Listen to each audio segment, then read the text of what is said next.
रात के 10 बज चुके थे। टेलीविज़न बंद करके रामलाल बिस्तर पर लेट गए और सोने की कोशिश करने लगे, पर नींद ही नहीं आ रही थी। आंखों के सामने बार बार कम्मो का चेहरा और गदराया बदन आ रहा था। 1 घंटे बाद रामलाल ने कम्मो को फ़ोन किया। कम्मो? हाँ बाबूजी, क्या बात है? तभी तो ठीक है ना आपकी? उधर से कम्मो की आवाज़ सुनाई दी। सिर में बहुत तेज़ दर्द हो रहा है, ज़रा आकर गोली दे दो और बाम भी लगा दो। अभी आती हूँ। कुछ देर बाद कम्मो कमरे में आ गई।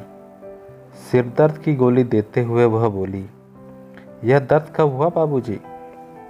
अभी थोड़ी देर पहले। नींद नहीं आ रही थी। राजू बेटा सो गया क्या?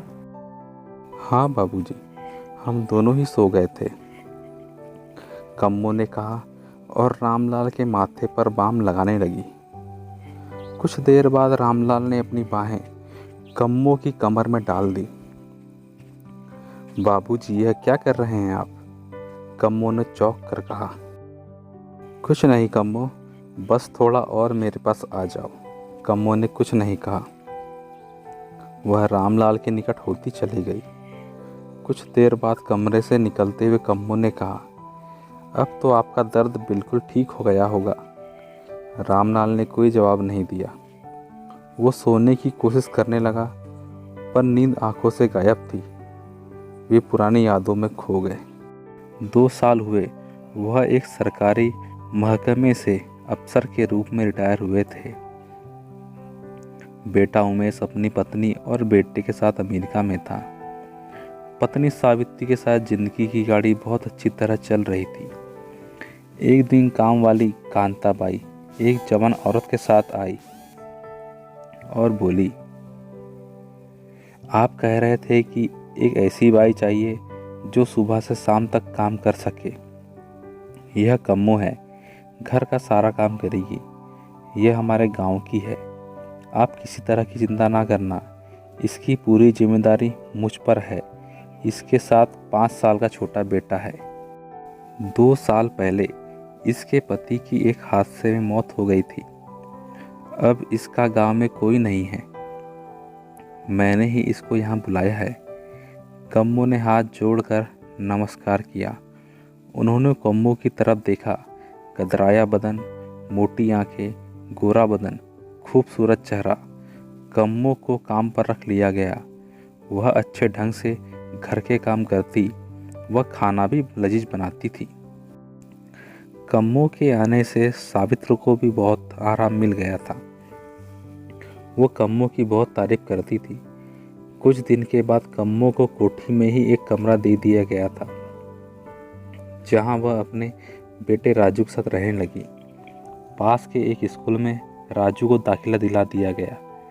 एक दिन सावित्री बीमार हो गई। इलाज कराने पर भी बीमारी बढ़ती चली गई और पता चला कि उन्हें कैंसर है। इलाज होता रहा, पर सावित्री बच ना पाई। सावित्री की बीमारी के समय कम्मो ने भी बहुत सेवा की थी। सावित्री की आखिरी समय तक वह साथ रही थी।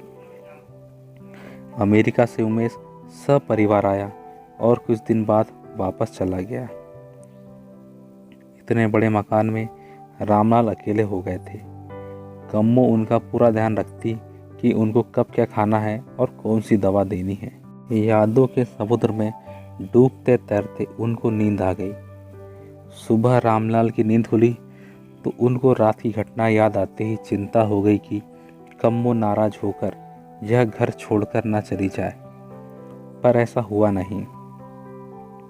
रामलाल ने देखा कि कम्मो का बर्ताव बिल्कुल सामान्य है। उसके चेहरे पर गुस्सा या नाराजगी नहीं है। कम्मो ने रामलाल को नाश्ता देते हुए कहा, बाबूजी, रात जो हुआ उससे मुझे डर है कि कहीं बच्चा ना ठहर जाए। ऐसा नहीं होगा कम्मो, मैं बाजार से गोलियां ला दूंगा। उसके बाद जब कभी रामलाल का मन होता तो कम्मो को कमरे में बुला लेते। एक दिन रामलाल ने कहा, कम्मो, यहाँ रहते हुए तुम किसी तरह की चिंता ना करना। जब भी अपने लिए या राजू बेटे के लिए बाजार से कुछ खरीदारी करनी हो तो मुझसे रुपये ले लेना। ठीक है बाबूजी, कम्मो बोली। वह अच्छी तरह जानती थी कि बाबूजी उस पर इतने दयालु क्यों हो रहे हैं। वह बाबूजी की हर ज़रूरत जो पूरी कर देती है। कम्मो यह भी समझती थी कि यह बाबूजी के पास बहुत अच्छा घर मिल गया है। यहाँ हर तरह की सुविधा व आराम है। एक दिन कम्मो रसोई में खाना बना रही थी। रेहड़ी पर सब्जी बेचने वाले सुरेश की आवाज़ सुनाई पड़ी। आलू लो, प्याज लो, भिंडी लो, लौकी लो। सब्जी वाले की आवाज़ सुनते ही वह बाहर आ गई। पड़ोस की दो औरतें सब्जी खरीद रही थी। एक औरत बोली, भाई सुरेश, जैसे तुम साफ सुथरे रहते हो वैसी ही तुम्हारी सब्जियां भी बढ़िया, ताज़ा और साफ होती हैं। इनको ज़्यादा छांटने की ज़रूरत नहीं पड़ती। मैडम जी, हमारा तो एक उसूल है कि जब पैसे पूरे लेते हैं तो सामान भी बढ़िया बेचना चाहिए। इसलिए तो मंडी से बढ़िया साफ सुथरी सब्जी खरीदते हैं। बेईमानी हमें पसंद नहीं है, सुरेश ने कहा। तभी तो सभी लोग तुम्हारा इंतज़ार करते हैं, दूसरी औरत ने कहा। कम्मो सब्जी छांटने लगी। तभी सुरेश ने कहा, कैसी हैं आप? और बाबूजी व राजू बेटा? सब ठीक है, कम्मो ने कहा। बाबूजी को कौन सी सब्जी पसंद है? उनको भिंडी, तोरई, लौकी और करेला। और आपको? मुझे तो हर सब्जी पसंद है, कम्मो ने कहा। कम्मो ने सब्जी लेते समय जब भी सुरेंद्र की ओर देखा तो उसे लगा कि वह कुछ कहना चाहता है। जब वे दोनों औरतें सब्जी लेकर चली गईं तो सुरेश ने कहा, मुझे आपसे कुछ कहना है, कहो। क्या आपका मोबाइल नंबर मिलेगा? कुछ ज़रूरी बात करनी है, कहो ना। मैं यहाँ नहीं बता सकता। कम्मो ने अपना मोबाइल नंबर उसे दे दिया। सुरेश ने चलते चलते पूछा, आपसे कितने बजे बात हो सकेगी? रात 9 बजे के बाद, कम्मो बोली और सब्जी लेकर घर में आ गई। रात के 9:30 बजे कम्मो के फ़ोन की घंटी बज उठी। उस समय वह अपने कमरे में राजू के साथ थी। हेलो, कम्मो ने कहा। कौन? कम्मो ही बोल रही है ना? उधर से आवाज़ सुनाई दी। मैं ही बोल रही हूँ। मैं सुरेश बोल रहा हूँ। आप तो जानती हैं कि हम दोनों बिहार के एक ही ज़िले के हैं। मैं यहाँ 10 साल से रह रहा हूँ। चंदन कॉलोनी में मेरा छोटा सा मकान है। मेरी 8 साल की बेटी है। मेरी पत्नी की पिछले साल दिमागी बुखार से मौत हो गई थी। बेटी तीसरी क्लास में पढ़ रही है। सब्जी के काम से ठीक ठाक गुजारा हो रहा है। अच्छी बात है। आपके बारे में शांति आंटी से सब मालूम कर चुका हूँ। उन्होंने ही आपको यहाँ काम पर लगाया था। हाँ, कल मेरी छुट्टी रहेगी, मंडी बंद है। क्या आप मुझसे मिलने नेहरू पार्क आ सकती हैं? क्यों? कुछ ज़रूरी बात करनी है। देखिए, मेरा घर से निकलना ज़रा मुश्किल रहता है। आपको जो बात करनी है फ़ोन पर ही कह दो, कम्मो ने कहा। वह जानती थी कि सुरेश उससे क्या कहना चाहता है।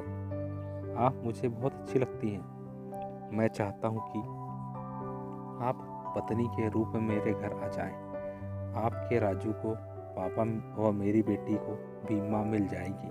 कम्मो चुप रही। क्या मेरी बात से नाराज़ हो गई आप? आप चुप क्यों हैं? कुछ बोलिए ना। मैं 1-2 दिन में बता दूंगी। एक बात और मैं बताना चाहता हूँ। क्या? शादी के बाद आपको कहीं काम करने की ज़रूरत नहीं पड़ेगी। बस अपने छोटे से घर परिवार को संभाल लेना। ठीक है, बता दूंगी, कम्मो ने कहा और मोबाइल बंद कर दिया। राजू बेटा सो चुका था। कम्मो बिस्तर पर लेट गई। उसकी आंखों के सामने बार बार सुरेश का चेहरा आ रहा था।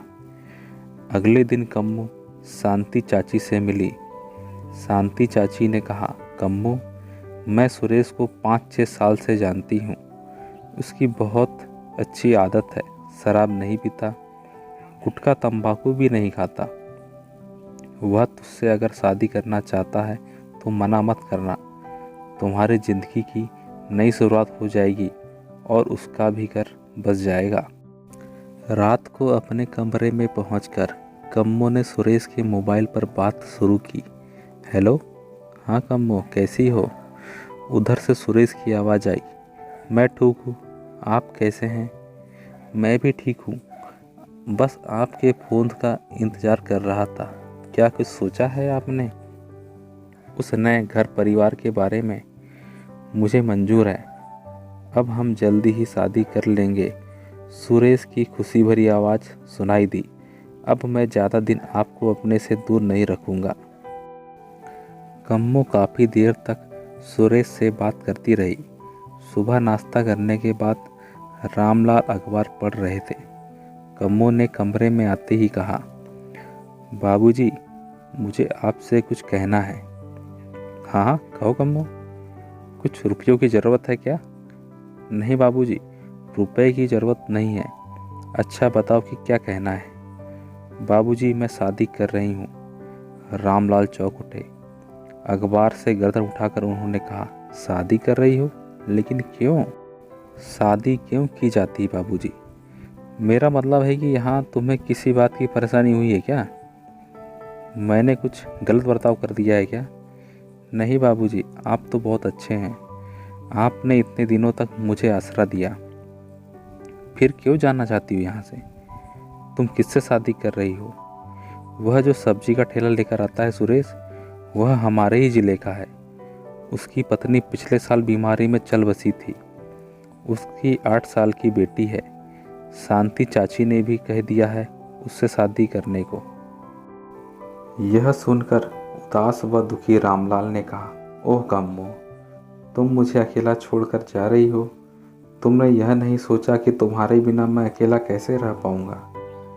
तुम मुझसे कुछ और चाहती हो तो ले सकती हो, पर मुझे छोड़कर मत जाओ। बाबूजी, मैं यहाँ तब तक ही रह सकूंगी जब तक आप हैं। उसके बाद मुझे यहाँ कौन रहने देगा और किस हक से रहूंगी? हमेशा रहने का हक पत्नी को है और मैं यह हक हासिल कर सकूं, ऐसा मैं सपने में भी नहीं सोच सकती।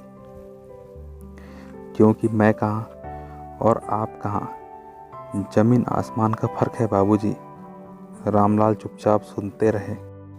कम्मो ने आगे कहा, बाबूजी, मुझे ज़िंदगी ने एक बार फिर मौका दिया है कि मैं अपना घर बसा सकूं। यहाँ आपके पास रहकर तो मैं एक नौकरानी या रखेल ही रहूँगी ना। मैं रखेल नहीं, किसी की पत्नी बनना चाहती हूँ, जहाँ मैं अपने बेटे के साथ निश्चिंत होकर रह सकूं। अब मेरा क्या होगा कम्मो? इतने बड़े मकान में मुझे तो रात भर नींद भी नहीं आएगी। बाबूजी, आप अकेले नहीं रहेंगे। शांति चाची से कहकर किसी न किसी बाई का इंतजाम हो जाएगा। कोई भी आ जाए कम्मो, पर तुम जैसी नहीं मिलेगी जिसने मेरी हर खुशी का ध्यान रखा। रामलाल ने कम्मो की ओर देखकर कहा, बाबूजी, जब तक आपके लिए किसी बाई का इंतजाम नहीं होगा तब तक मैं आपको अकेला छोड़कर नहीं जाऊंगी। कम्मो, तुमने ठीक ही सोचा है। तुम्हारे सामने 2 रास्ते थे। तुमने दूसरे रास्ते की ओर सही कदम बढ़ाया है। वैसे भी तुम्हारी सेवाओं को मैं कभी भुला नहीं पाऊंगा।